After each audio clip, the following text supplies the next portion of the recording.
Hello, everyone. We're talking college football again. We were just here a few hours ago live. And sorry for the double shot.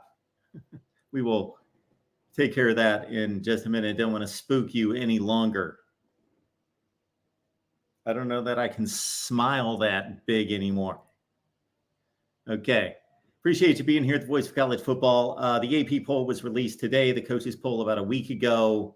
And yes, this is just confirmation when I've had a few people, very few, to your credit, all of you, that very few of you, a couple people over the course of us analyzing national championship seasons and disputing the national championships as we have and continue to, and those are going to be released. I've gone all the way back to 1975. 1975, I continue to carve through the seasons, and we will unveil that. We will have a new tote board for national championships that will be significantly different than the wire services or whomever. But this process in looking at preseason polls just confirms the illegitimacy of these polls even at the end of the season.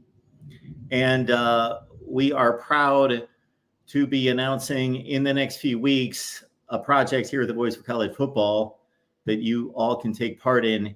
And it will even further discredit the rankings through the years.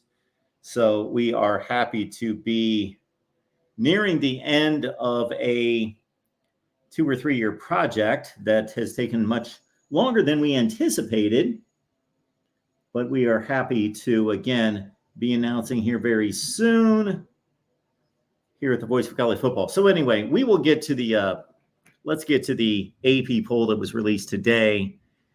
And before we get to the AP poll and compare it to the coaches poll, let's determine this.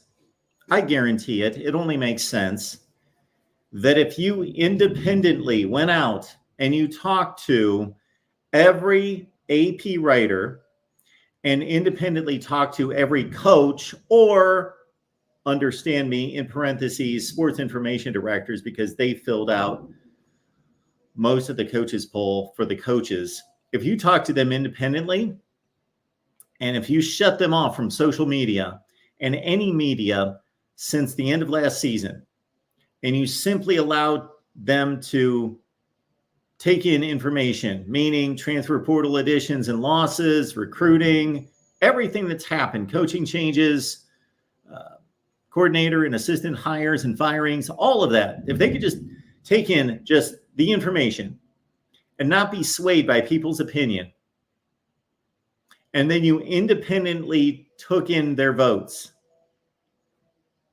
you would get something radically different than what we received here. Because this is the quintessential, at least in the sports realm, this is the quintessential example of groupthink. This is groupthink. This is where it originates, I don't know, in terms of each college football season and how it is determined who the teams competing for the national championship are, who the next tier is, and the next tier, and the next tier, and the next tier, and how it goes. And that's determined. And I think it's not determined by a few people. I think it starts with a few people, and then it perpetuates itself. And then it just becomes this thought process that this is exactly the way the teams should be laid out. But you cannot in any way tell me that with however many people we had voting in this particular poll, and I understand that this is an aggregate of these votes. So this is not like everybody that had an AP vote voted Georgia number one. Of course, you have 15 voting Ohio State number one for Oregon. So of course they disagree to a certain extent. But look at how close the AP poll and the coaches poll are. And this is every season. Now, once we start playing football games, they should be close because it should merely be an evaluation of the football games. So once we start playing games, then the polls should be very close. Not exact. I would hope that there would be some independent thought and analysis of the meaning of the games and the results and the dominance on the field or the lack thereof, and all of that taken into consideration once the games are played. But they should be close to mirror images once we're 5 or 6 games into the season. But the preseason, this only shows you that everyone is thinking the same thing. Nearly everyone is thinking the same thing. And what are they thinking? Look at this. AP, Georgia number 1. Georgia number 1 in the coaches. Ohio State 2-2. Oregon 3-3. Texas 4-4. Alabama 5-5. Ole Miss 6-6. Notre Dame 7-7. Penn State 8. Oh, they're number 9 in the coaches poll. They just flip-flopped them.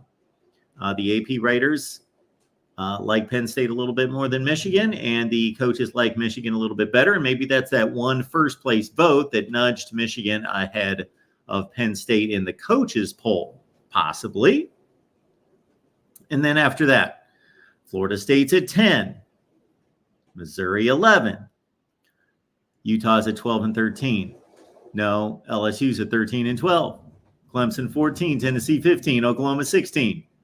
Oklahoma State 17-18. Kansas State 18-17. Miami 19. Texas A&M 20. Arizona, Kansas. Okay, Kansas is 22. No, they're 24. Wow, there's a big discrepancy. And then USC's at 23. NC State's at 24. No, 22. And then Iowa's at 25. Bam. That's the drama right there. We have the same rankings, virtually the same rankings, the exact same rankings in the top 7. As we are being pounded by rain suddenly. It was nice and sunny about an hour ago. Now we're being pounded with thunderstorms. All right. We do appreciate you being here at the Voice of College Football. I don't have a whole lot more to say about this, but we can move on to other things. In that, check out the video that we posted last week where we went through the coaches poll preseason, the last 3 seasons, 2021, 22, 23. And we showed that the preseason poll versus the final poll shows that there is little accuracy here, in which the coaches poll only got 39 of the 75 final top 25 teams correct. So there's groupthink here, and then the groupthink isn't even that accurate. So it's funny. And I will make a defense to these polls in this way. At the end of the season, so let's say at the end of this season that the final 5 teams in the AP poll, Texas A&M, Arizona, Kansas, USC, NC State, and Iowa, let's say they are 8-5 teams, 8-5, 9-4 teams, and any one of them are left out of the poll. They could have been included in the poll. So there are misses like that. But yeah, so the polls are fun. I enjoy the polls, but fortunately, the polls are not everything anymore. Starting in 2014, they cease to be everything. Do they influence the College Football Playoff Committee? I don't know. I would guess that they do. They're a self-fulfilling prophecy to a certain extent. Who do we have playing in the non-conference schedule among these top 25 teams? Well, we've got Georgia playing Clemson. So we've got number 1 and number 14 playing. We've got Ohio State playing no one. We've got Oregon playing no one. We've got Texas playing Michigan. So we've got 4 and 9. We've got Alabama playing, I don't remember Alabama's big non-conference game, Wisconsin. And I'm sure Wisconsin was just out of the top 25. No, they're quite a ways down. Actually, Wisconsin only got 15 votes. So they're at 26, 27, 28, 29, 30, 1, 2, 3, 4, 5, 6. So we've got Alabama playing number 36. And for anybody out there that might say, Mark, they're not number 36. They're not in the poll. Yes, they are. The poll should be listed. They should list all these teams. They should list every team that received a vote. Under the same process, they received points. For example, Iowa received 140 points. That was number 25. Louisville received 111 points. That is number 26. Why are they not listed? List them. Why? You're saving a little bit of space. That's all you're doing. You're already listing the teams. Others receiving votes. That is a fucking ridiculous statement to make. It's just stupid. That is just incredibly stupid. And I apologize for saying that, but it irks me. It doesn't matter. There are far more important things in life that irk me. This would be one of the insignificant things in life that irks me, that they just put other receiving votes. No, they're in the poll too. They're in the rankings too. They are in the rankings. If we click on complete rankings, what are we going to get there? What is that? Okay, that's nothing but a different list, but it's the same list. So I don't understand that. But this just, I don't understand why we can't list all the teams. Why is there not a 26 next to Louisville? They're 26th. Virginia Tech's 27. Boise State's 28. SMU's 29. Iowa State's 30. Liberty's 31. Washington's 32. I am going to do my very best this season to acknowledge the teams that, well, first of all, I don't use their rankings anymore. I use my own rankings, so I don't even. Now, when the playoff committee puts their rankings out there, I refer to those because those are the rankings that matter. But these,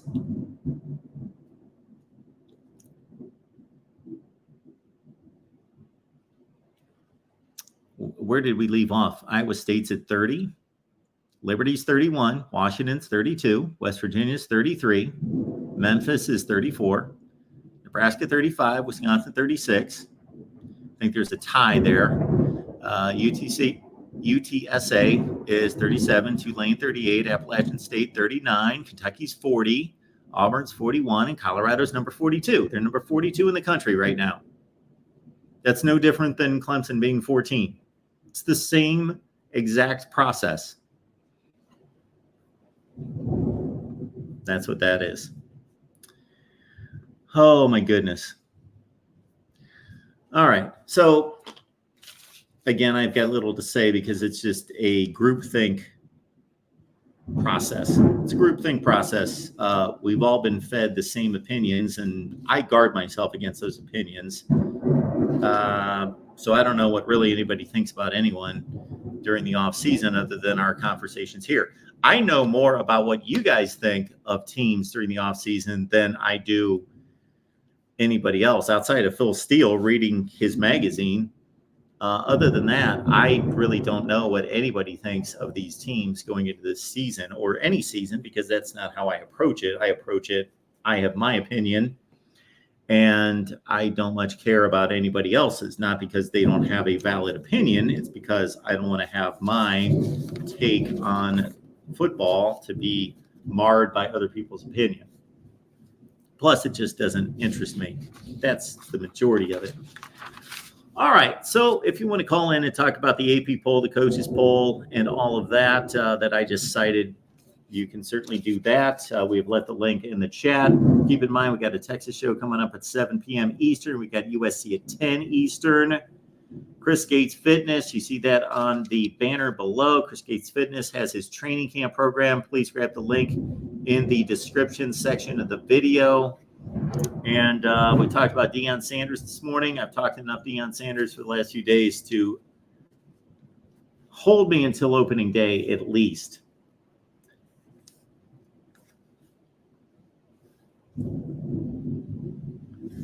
I wanted to show you guys, well, this is not necessarily the show to do it. I should have done this morning. I'll do it on Tuesday morning. We'll look at the show names that you have submitted for the morning show, and you've sent us all sorts of good show names.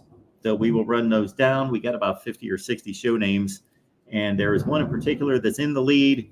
And, of course, the winner will get some gear here at the Voice of College Football. And I was happy to see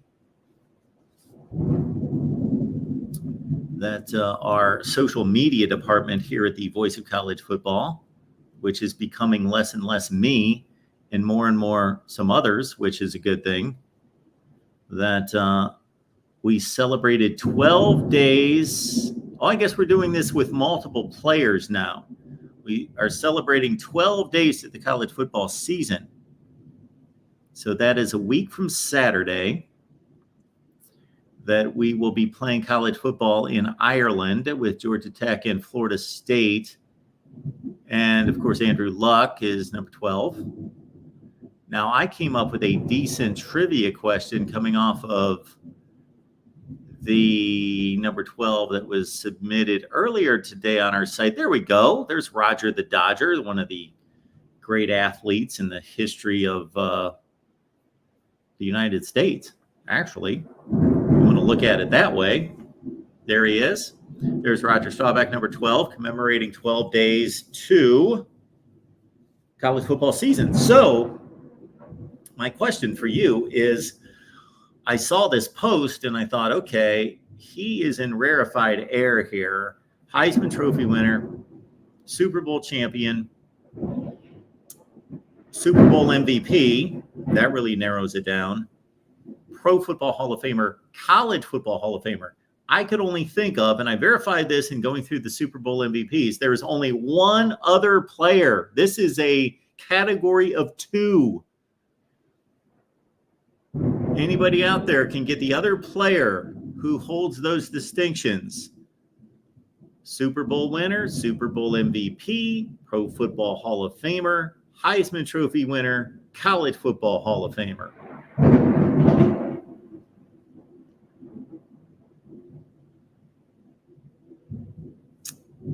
We'll see if anybody can come up with that. Oh, looks like somebody might have hit that one.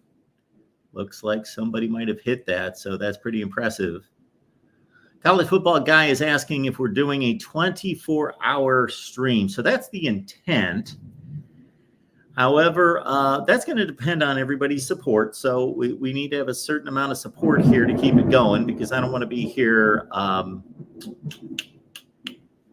and it just doesn't make a whole lot of sense. It just doesn't make a whole lot of sense. So yes, based on your contributions and support here, we will go on for 24 hours as we've done, I believe, 3 consecutive years. So I love doing the 24 hours. Now, the first year, I think I practically made it 24 hours. I did have somebody slide in, or I took a bit of a break or whatever.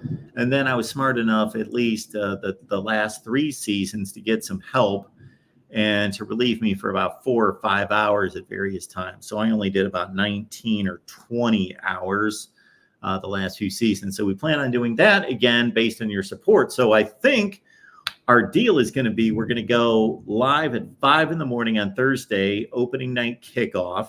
And when I say opening night, of course, there's a week 0, but we're talking about week 1. Opening Thursday night, we'll go live at 5 a.m. that Thursday morning, and we'll go to about pregame. We'll go to about 5, 6 in the afternoon. And if we're going strong and people are supporting and you guys love it and enjoy it, then we will continue through the 24 hours. If not, then, we'll watch football and come back and talk to all of you.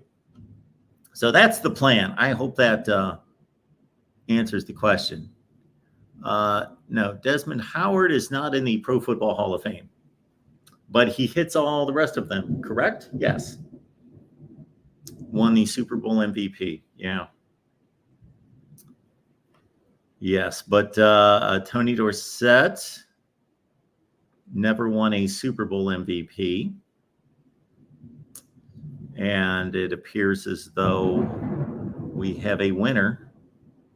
And it was the first answer I see on the board. Mr. David Greenshield, well done. Marcus Allen, who won the Heisman Trophy in 1981 with USC, is in the College Football Hall of Fame, won a Super Bowl and the MVP in the same season with the Oakland Raiders, the Los Angeles Raiders at the time, against the Washington Redskins. He had that beautiful reverse run for 74 yards, ran for $191, set the all-time record that was eclipsed by, that'll be my next trivia question, that still stands. So Marcus Allen broke John Riggins' record that was only 1 year old. Riggins ran for 166, which broke Franco Harris's 158 record. And then Marcus Allen at 191 on 20 carries. And then one other player broke Marcus Allen's rushing record for a single Super Bowl game. But yes, Marcus Allen is the guy.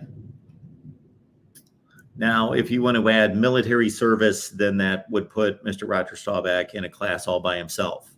Add those football accomplishments and tag onto it like Congressional Medal of Freedom or military service, or I'm sure he garnished a number of other awards onto that. So just some fun trivia there. Yeah, David, I got to say that Desmond acts like a punk.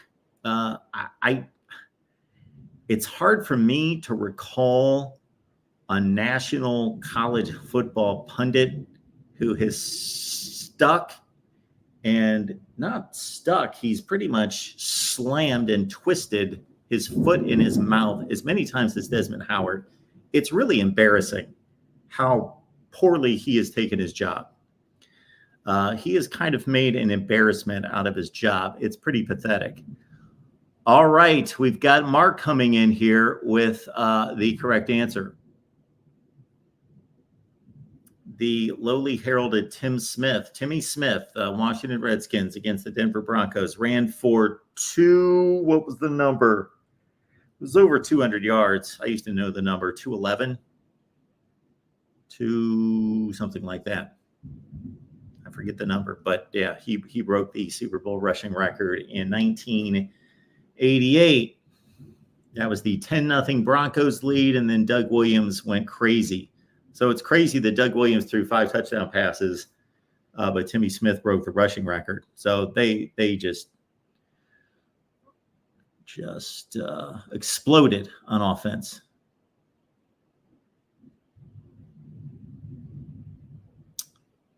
Andrew Mormon says 427 is the current mark. How does somebody eclipse that? You're talking about the rushing record in college football. So remember, it was only 1 week apart that Melvin Gordon and Samaje Perine set the record. Now I can't remember who broke it, but yes, 427 by somebody else. Who was that? Gordon and Perine, I believe, set that record in 2014 because Melvin Gordon had a ridiculous season. He almost broke Marcus Allen's. Oh, shoot. I'm missing on the rushing record. The rushing record was held by Tony Dorsett and was broken by Marcus Allen. And then I think Barry Sanders broke Marcus Allen's record. And then Melvin Gordon got close. He ran for, Timmy Smith, 204. My guess was 211. That's right, 204. I used to have every Super Bowl number locked up in this brain. College Football Guy says, what game are you looking forward to watching the most this season? For me, it's the Texas A&M game. Well, let's take Ohio State out of the mix. I would say that the game that I'm looking forward to watching the most,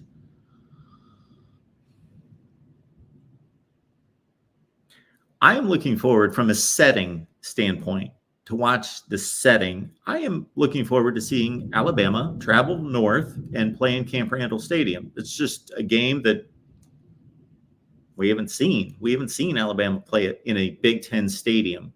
We saw them play at Penn State before. Well, Penn State was in the Big Ten, of course, in 2011. So that would be Alabama's lone game in the Big Ten. Just like, when has Ohio State played in an SEC stadium? I'm going back to 1987. When has Michigan played in an SEC stadium?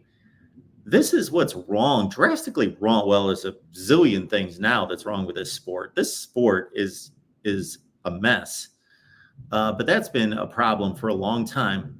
In what other sport would the greatest programs ever not have played the other greatest programs ever?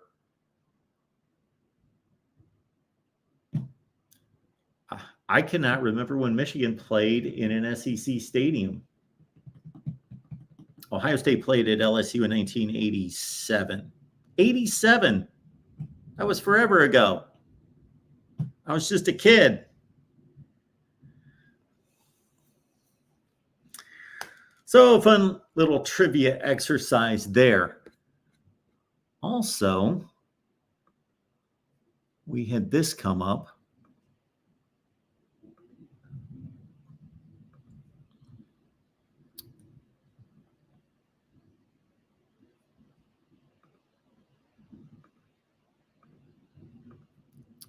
And we will give this a look when I find it. I found this rather interesting.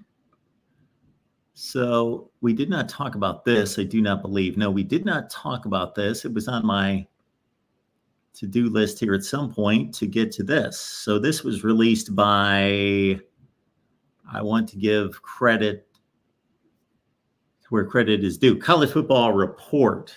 I don't exactly know who they are. I think we follow them on our Twitter account. CFB report. So they have totaled up the number of wins against top 10 teams. Now, the first question anytime I see a list like this is, are we talking about top 10 teams at the time of kickoff? Are we talking about top 10 teams at the conclusion of the season? So not surprisingly, Alabama's number 1 and Ohio State's number 2. Now, I would say that Alabama won more of those games in postseason play than Ohio State by far, because every college football playoff game is a top 10 matchup. So Alabama won tons of games, more than anybody in the college football playoff. Would they win? Like 9? 2-15, 1-16, 2-17, 1-18, 2-20, 1-21. They won 9. Ohio State only won 3.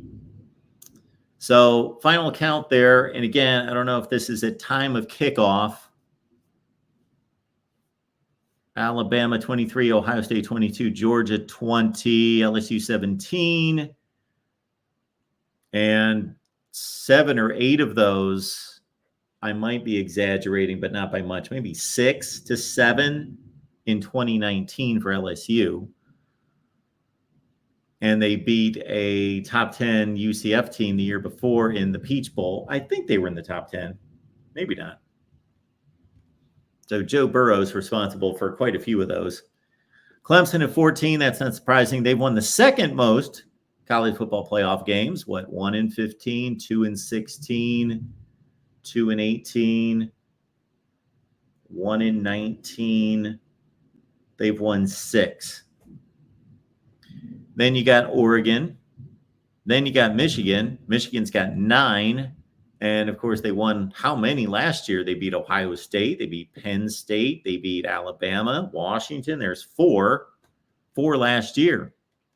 Look at that. That is this would be the one that would surprise, I'll start with me, probably most of us, that Michigan State has 9 top 10 wins. So that's a lot in 2014 and 15. They must have really, in 2014 and 15, gathered up some wins, because after that, the Mel Tucker team picked up a few. They beat Michigan that year. And I don't know who else they beat. They beat Pitt in the Peach Bowl. I don't know that Pitt was in the top 10. Probably were as the ACC champion. And again, whether that was at time of kickoff or at the conclusion of the season. Texas, despite their lumps, is pretty high with 7. Iowa's got more than Penn State, 5-3.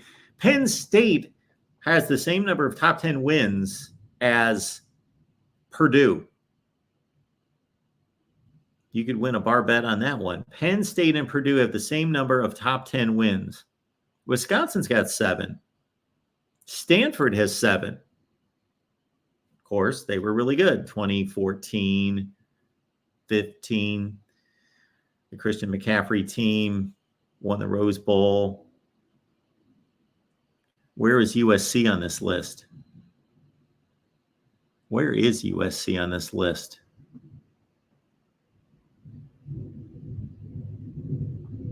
5 for SC. Mississippi State. Is that true? I'm guessing that it is. Mississippi State has 6 wins. Baylor has 6 against the top 10. More than USC, more than Penn State. Does Nebraska? Oh, Nebraska's got 1. Who did they beat since 2014? In the top 10, Nebraska has 1. They must have beat Wisconsin. Wisconsin, Iowa, Nebraska. Nebraska has a top 10 win. Yeah, I'm lost on that one. We'd have to look that one up. It's Iowa or Wisconsin, I guess. They haven't won a significant non-conference game. Maybe if it's a time of kickoff, they beat Oregon when Oregon was still decent. So what do you guys take from this list? Is there anything there? I find it rather interesting.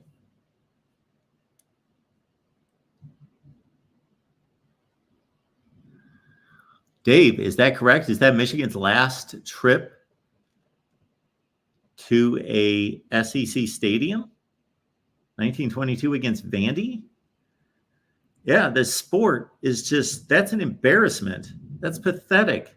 Michigan has never played LSU. Who else has never played? I started a list the other day because we posted this on X, because I came up with some of the what you would think would be the most monumental best matchups that have never been played. Michigan's never played LSU. Texas has never played Florida State. Texas, Florida State. This game has never happened. Clemson, Texas. And if any of these matchups that I bring up have ever been played, it would be pre-1970. But I'm talking off the top of my head, and I would recall anything past sometime in the 70s. So you can verify these, but I'm almost certain that these games have not been played. About the biggest brand that Ohio State has not played is Ole Miss. They played everyone significant in the Pac-12.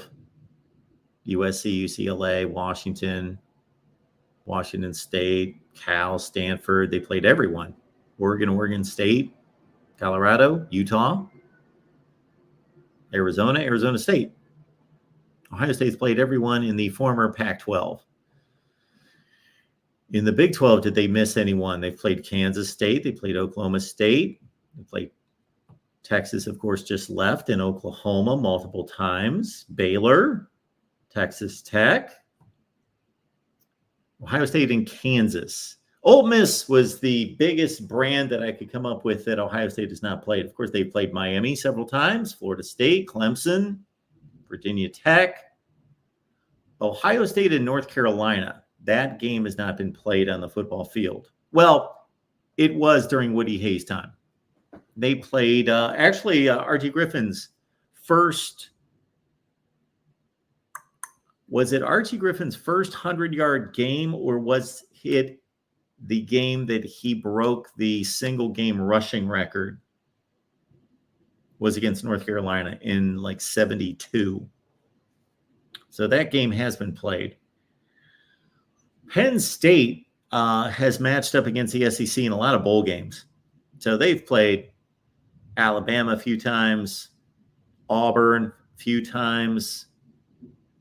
They've played Ole Miss. Of course, they just played them last year. Penn State's played Arkansas, Tennessee, Georgia, Florida. Penn State, Missouri. I think they played in the Liberty Bowl once. Yeah, so there's really not there anything.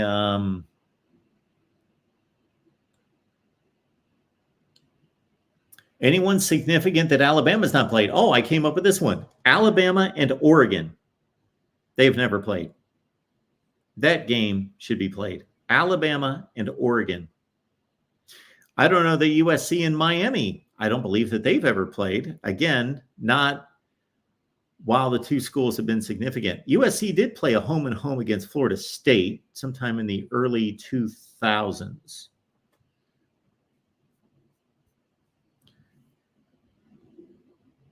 Any other matchups back in the day that we should see?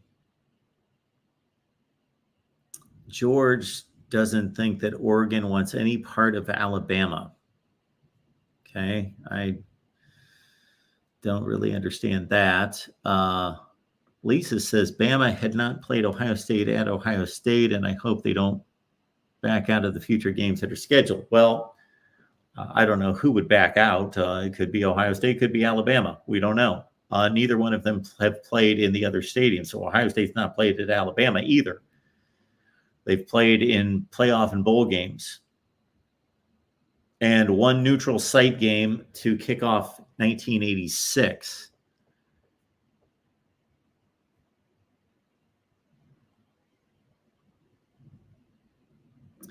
Jackson would like to see Tennessee play at State College. Now, Tennessee and Penn State, of course, have gotten together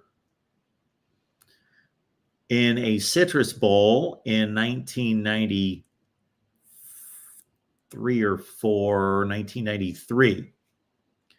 Penn State walloped Tennessee in the Citrus Bowl. They played again in the Outback Bowl in like 06. And Penn State won that game as well. Michigan going to Athens, Georgia. Michigan played Georgia, but the 57 and 58 or 57 and 65 matchups were in Ann Arbor, and of course the Orange Bowl game. Yes. So yeah, Michigan and Georgia. But they played in the playoff, of course, recently. Oh yeah, good call, Ralph. That's it. That is a black mark against that Michigan State 2015 team that did not belong in the playoff from a talent standpoint, from a playing ability standpoint. They earned it. Fair and square. They got to the playoff as the Big Ten champion. But yeah, they went to Nebraska that year and they lost a very close game. And there was a controversial call that led to a Nebraska. There was like a pass interference call that was huge in that game. And Michigan State lost, or Nebraska, who finished 5-7 that year, beat Michigan State. So you nailed it, Ralph. That's the one. That is the one. I can't believe I did not remember that off the bat.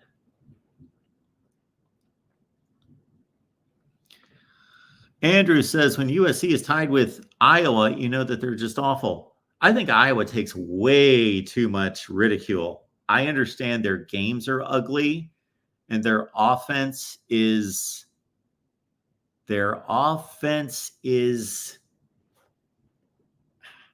I've used up all the adjectives: horrific, incredibly awful, bad, atrocious. They're pretty indescribable at this point. Like, I don't know.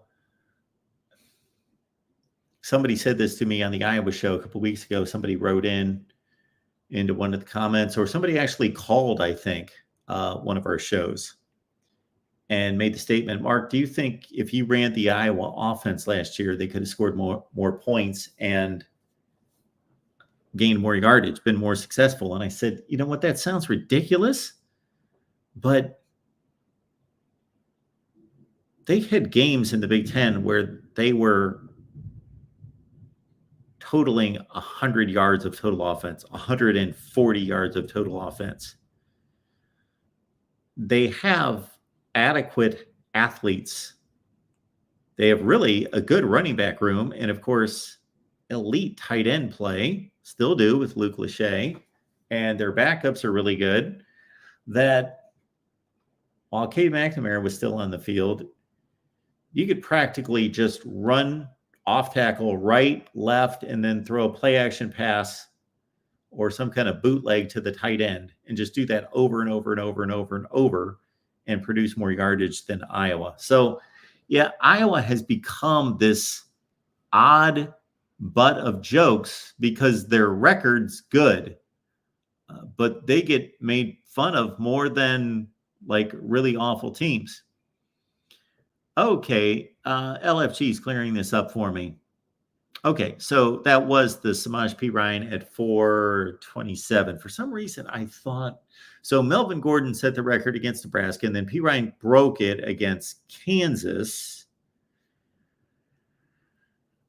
I don't know why I thought they tied. No. Yes, P. Ryan with the 427. Okay. I was racking my brain trying to figure out who broke P. Ryan's record. Okay, the 427 is P. Ryan. And then, yes, I do remember the Jarrett Patterson game against Kent, 2020 at 409. Oh, he's at 409. Then Melvin Gordon must be at like 404, 407. Because Melvin Gordon broke 400. And the Melvin Gordon game, I believe it was played in the snow. They could have kept him in. Well, I think P. Ryan also missed much of the fourth quarter, which is amazing. But you would think a Wisconsin-Nebraska game would be competitive to the end and they would need Melvin Gordon, but they took him off the field.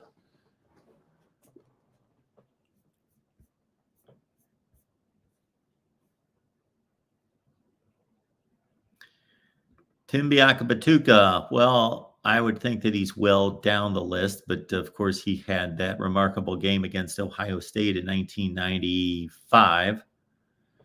313. I know LaDainian Tomlinson, he was in the high threes.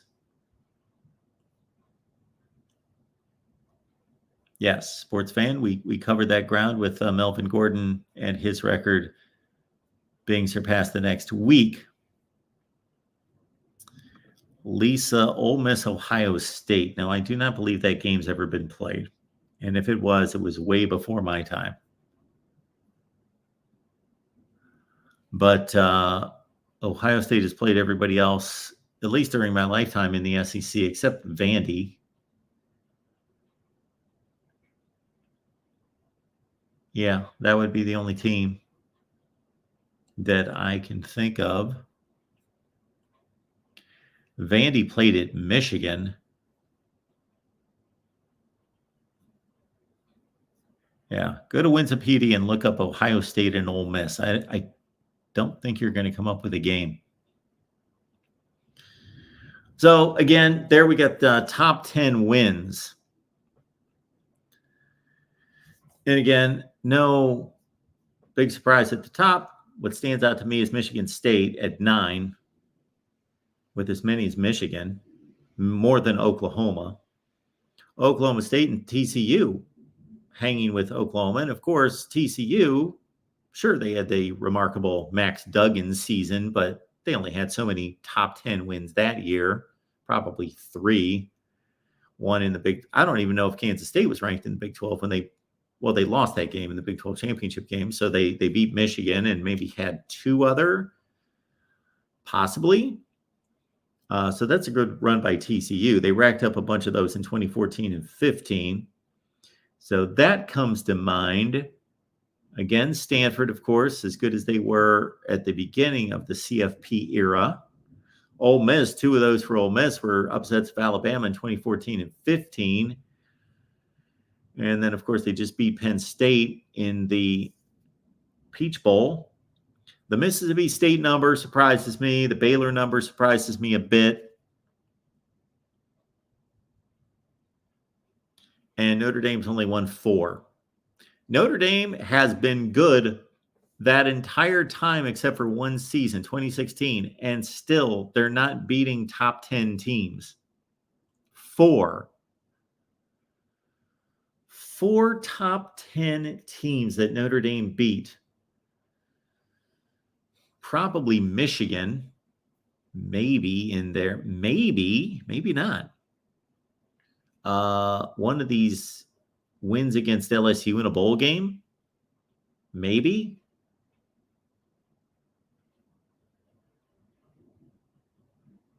They beat Clemson a couple of years ago when they were in the top 10. Arizona State's got 4 in the CFP era. And of course, they've been lousy. Since 2020, forget it. They've got none. And then before that, they racked up some top 10 wins.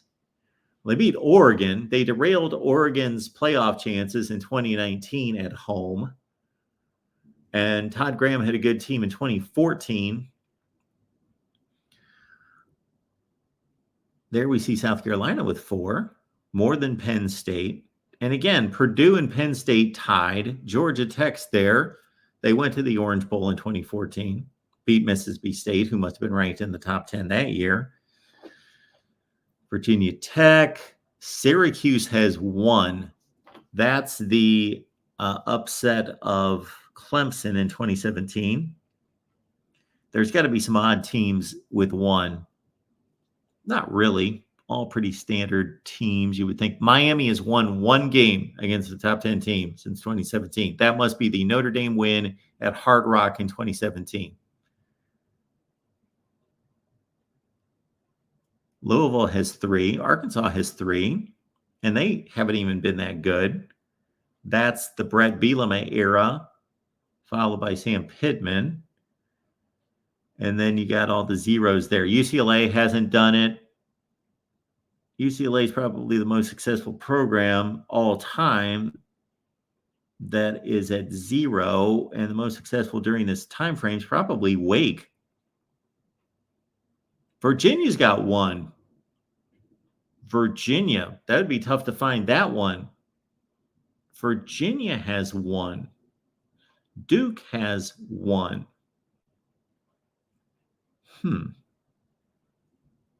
Kansas has 1.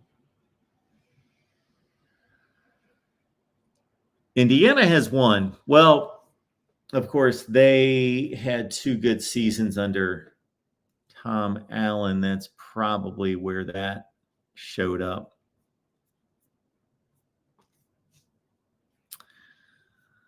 I have a good time looking at stuff like that.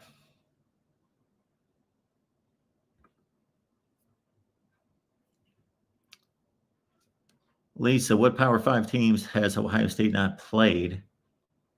Well, we came up with Ole Miss.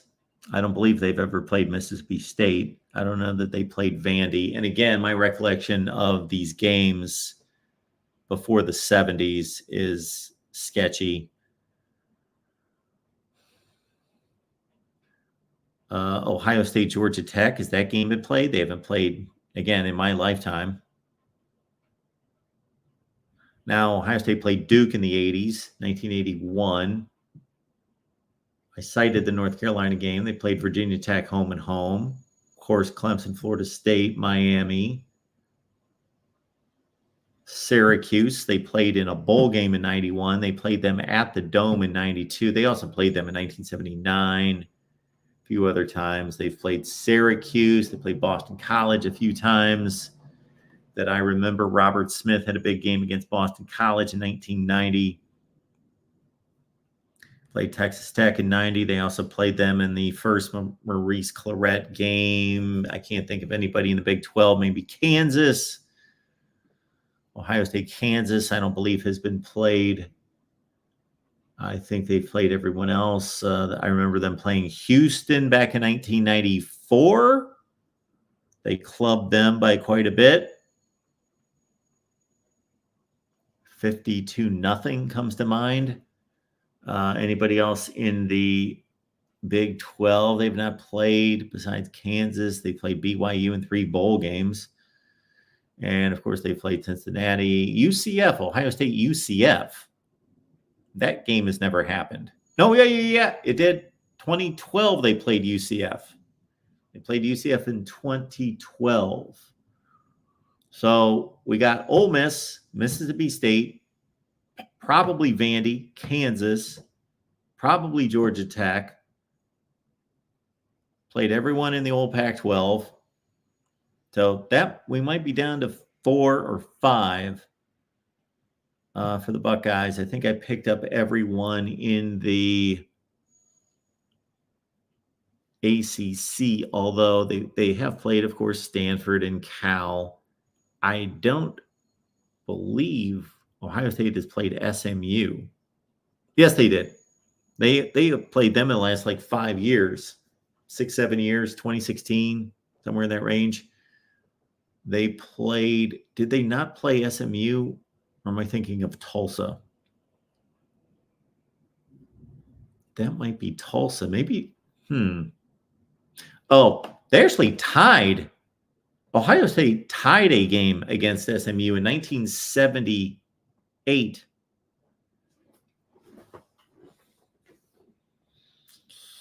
Yes. So that's pretty much it. I believe those handful.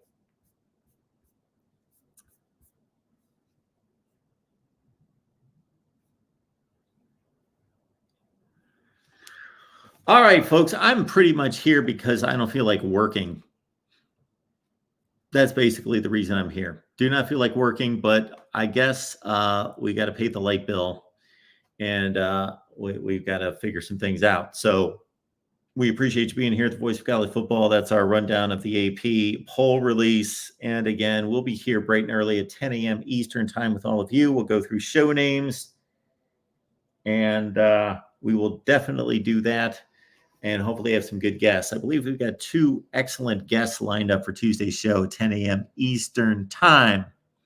Jackson is telling me about a game okay, so this is answering a question because Jackson, so I had asked, and so that's the game I thought of when I saw Virginia's 1-1. I figured that was the game that they were a 24-point underdog against North Carolina last year, and they beat North Carolina. That North Carolina was ranked in the top 10, which of course they shouldn't have been, and they faltered and finished 8-5. So that answers the question about these are rankings at time of kickoff, so they're less legitimate. Though sometimes you can squeak in a top 10 win that's really not a top 10 win when that is the case. Yeah, I got you there, Ralph. But I would like to know when Virginia has legitimately defeated a top 10 team. That's been 30 years.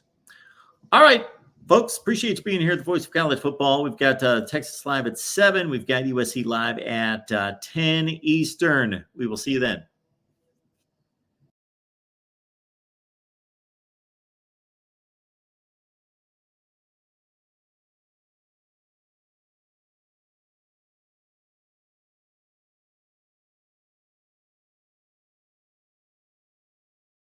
What's up, everybody? Chris here from Chris Gates Fitness and the online fitness training camp. Thanks for letting me pop in for a few seconds to tell you about what we got going on in training camp this month. And there's a lot happening, okay? The August program dropped just a few days ago. Everybody's getting into their August workouts, having a blast. The private group is full of discussion and chatter about people getting started, which I love to see. We're going to be doing weekly football pick'em here at the end of the month. That's when that starts. I'm going to be giving away free supplements to people who win that. I'm giving away a treadmill in September because we're doing a step count challenge as a group. all kinds of fun stuff coming. So I hope to see you there. Voice of College Football has a discount code VOICE. You can still get a discount on your first month if you want to jump in. Would love to see you there. Talk to you in training camp.